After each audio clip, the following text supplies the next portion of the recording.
So everybody's talking about that timeout Staley called with about 38 seconds left. Here's the thing.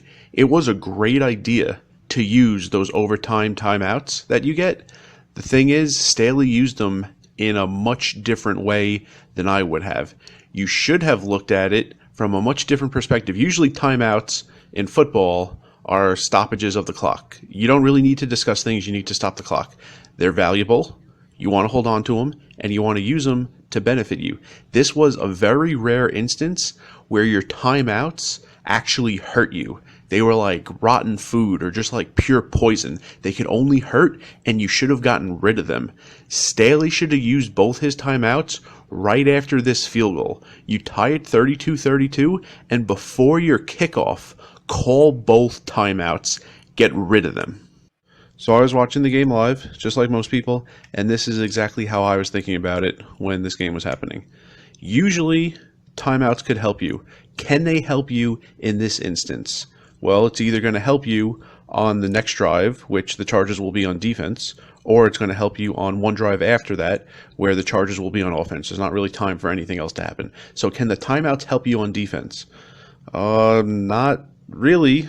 If you're really out of sorts and you have to regroup, I guess you could use a timeout. There's not really a ton of need for them on defense.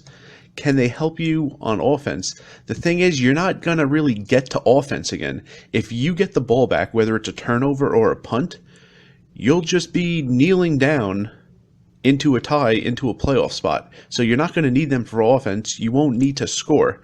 And on defense, if you allow any amount of points, your season's over, regardless of how many timeouts you've saved into the offseason. So there's really no way your timeouts are going to help you after you tie the game 32-32.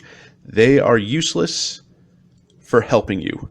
But can they hurt you? That was a great question that I don't think anybody was asking.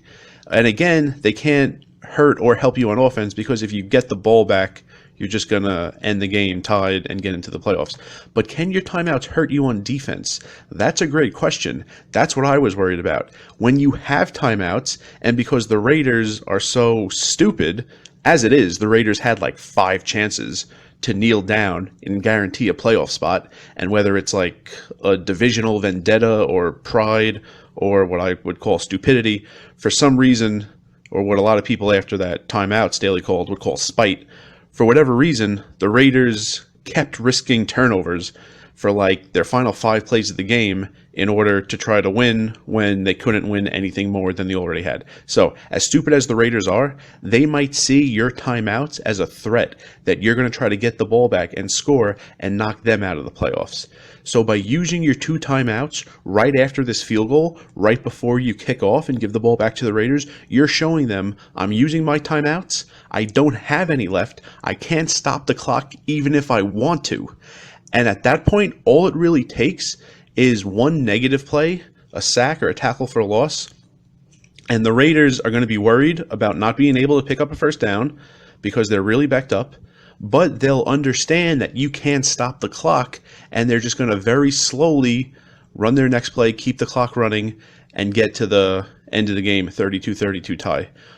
It would take a little more than just an incompletion, because an incompletion is going to stop the clock, but a run for no gain would probably do the same thing. If Jacobs just got stuffed once or twice, that would probably accomplish the same thing as a negative play. So it doesn't take that much on defense when you have no timeouts left to get the Raiders' mindset into really, really working towards that tie, which is what the Chargers would want.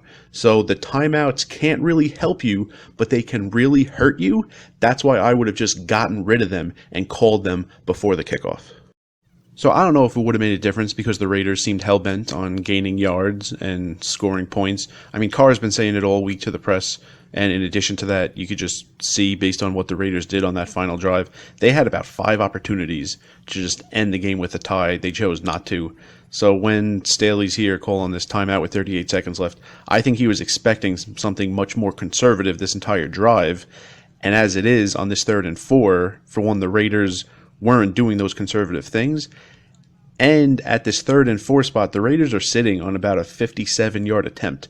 So if you give up any amount of yards, really, the Raiders are going to send out the field goal team and have a realistic shot at scoring the 3. It would have been a longer attempt than we saw at the end of the game, but I think the Raiders would have tried it.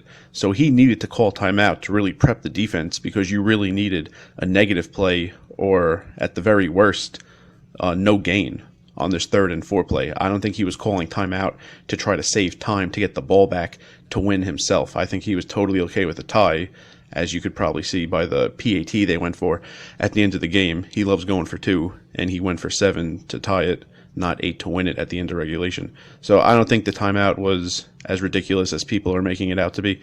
But the important thing was I would have called timeouts in a useless spot to get rid of them, to show the Raiders I was okay with a tie, and to kind of tilt their mindsets towards getting into the scenarios where the game can end in a tie. So if on 1st and 10 after the kickoff, the Raiders have a negative play, they understand how simple it is without the Chargers being able to stop the clock anymore.